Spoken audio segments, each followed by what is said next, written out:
रोशन आनंद sir की हत्या हो सकती है। रोशन सर ये दावा कर रहे हैं और वो भी भरी भीड़ के सामने। वो ये तक कह रहे हैं कि अगर वो बच गए, उनकी हत्या नहीं हुई, तो वो ये साबित कर देंगे कि उनके भाई प्रिंस यादव की मृत्यु हत्या थी जिसे खान सर ने ही अंजाम दिलवाया है। इसके बरक्स वो बिहार पुलिस से भी बहुत गुस्सा है, नाराज हैं, क्योंकि वो खान सर के खिलाफ एफआईआर दर्ज करवाना चाह रहे हैं, लेकिन बिहार पुलिस एफआईआर नहीं लिख रही। और इस पर ही कल पटना के कदमकुआं थाने के बाहर जमकर हंगामा हुआ है। आईजी की तरफ से आज 12 बजे तक की एफआईआर लिखने की डेडलाइन दी गई थी।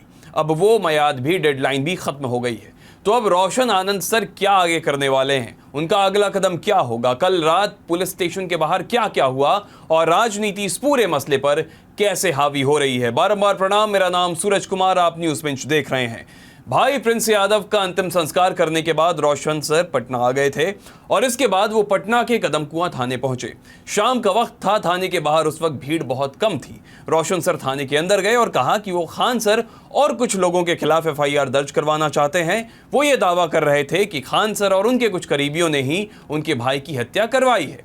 1 घंटा का समय बीत गया, वो बैठे रहे। 2 घंटा बीत गया, वो बैठे रहे। उनसे कहा जाने लगा कि उन्हें ऊपर के अधिकारी से बात करनी होगी, तभी एफआईआर दर्ज किया जा सकता है। 4 घंटे बीत जाने के बाद जब रोशन सर बाहर आए तो कदमकुआं थाने के बाहर उनके समर्थकों का जनसैलाब उतर आया था। बिहार पुलिस मुर्दाबाद के नारे लग रहे थे और इसी बीच रोशन सर ने मीडिया के सामने आकर ये दावा किया कि उनकी हत्या हो सकती है।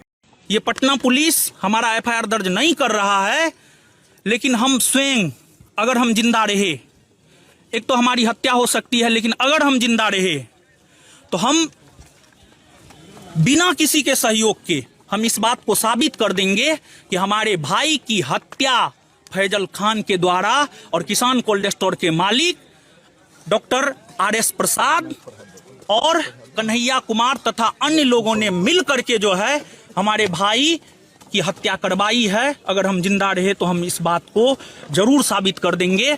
और हम मीडिया बंधुओं के माध्यम से ये भी बात कहना चाहते हैं कि किसान कोल्ड स्टोर कैंपस में फैजल खान ने रूम ओनर को पैसा के बल पर, उस कैंपस में 24 से 25 टीचर था, आज लगभग 7 से 8 टीचर है मात्र उस कैंपस में।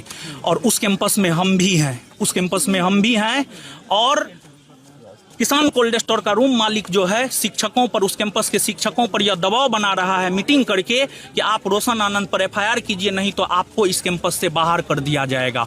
ये भी चीजें चल रही है। प्रशासन को इस चीज पर भी ध्यान देने की जरूरत है।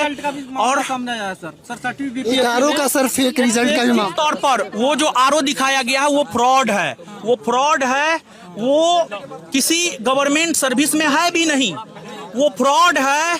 और उस फ्रॉड एडवर्टाइजमेंट के जरिए 100 करोड़ का बैच फैजल खान ने बनाया है। 100 करोड़ से ऊपर का बैच जो है उस फेक आरओ या सीओ जो भी हो, आरओ के जरिए जो है 100 करोड़ का बैच फैजल खान ने बनाया। रोशन सर के समर्थक पुलिस पर आरोप लगाने लगे हैं कि खान सर की पहुंच ऊपर तक है और इसी कारण उन पर एफआईआर नहीं लिखी जा रही है। पर्सनली थाना प्रभारी बोला, रोशन समझिए ना महाराज, हम आप समझ रहे हैं, दबाव है ऊपर से।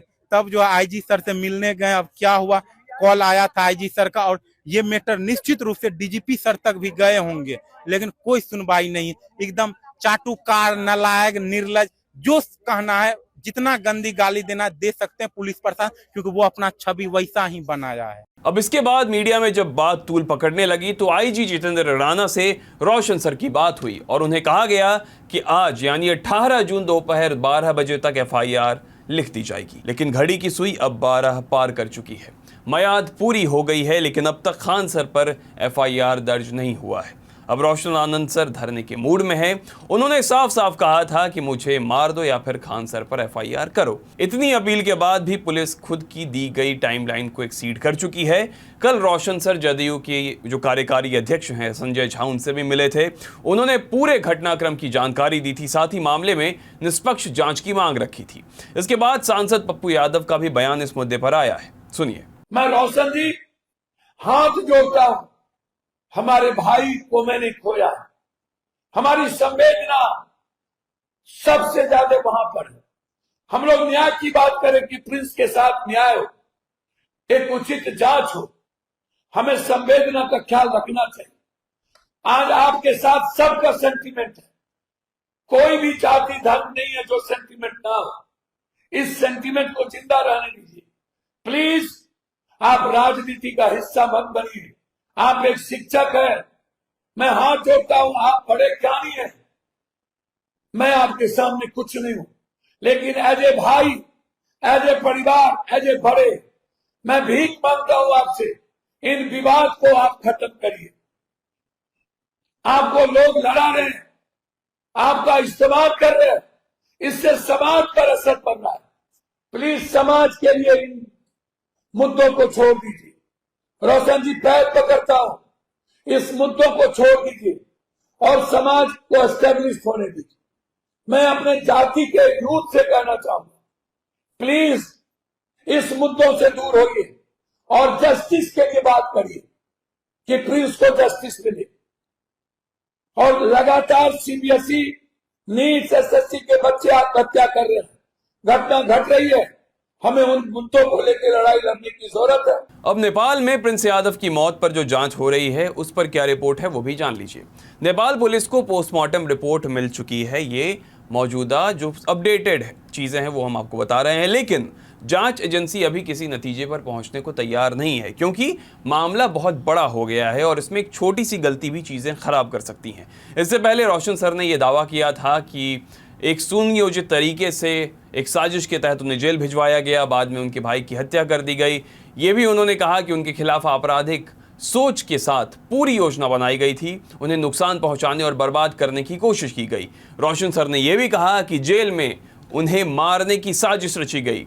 उनका आरोप है कि खान सर के एक बॉडीगार्ड ने जेल के अंदर उनके खिलाफ साजिश बनाई थी। अब क्योंकि उनके कहने पर खान सर के खिलाफ एफआईआर दर्ज नहीं हुई है, तो मुमकिन है कि रोशन सर कोर्ट का रास्ता अख्तियार करेंगे, कोर्ट जाएंगे और वहां से मदद की अपील करेंगे। साथ ही ये भी मुमकिन है कि रोशन सर हमें बिहार पुलिस और खान सर के खिलाफ धरने पर भी बैठे दिखाई दें। तो ये पूरा घटनाक्रम है, पूरी कहानी है रोशन सर बनाम खान सर की जो अभी चल रही है, और जो बिहार पुलिस है उसके खिलाफ भी अब रोशन आनंद सर की गर्मजोशी हमें दिखाई दे रही है। अब जो भी इस खबर पर अपडेट आएगा वो हम आप तक पहुंचाते रहेंगे बिना किसी लाग लपेट के। आप देखते रहिए न्यूज़ पिंच। कैमरे के पीछे मेरे साथ अनूप हैं, मेरा नाम सूरज है। शुक्रिया।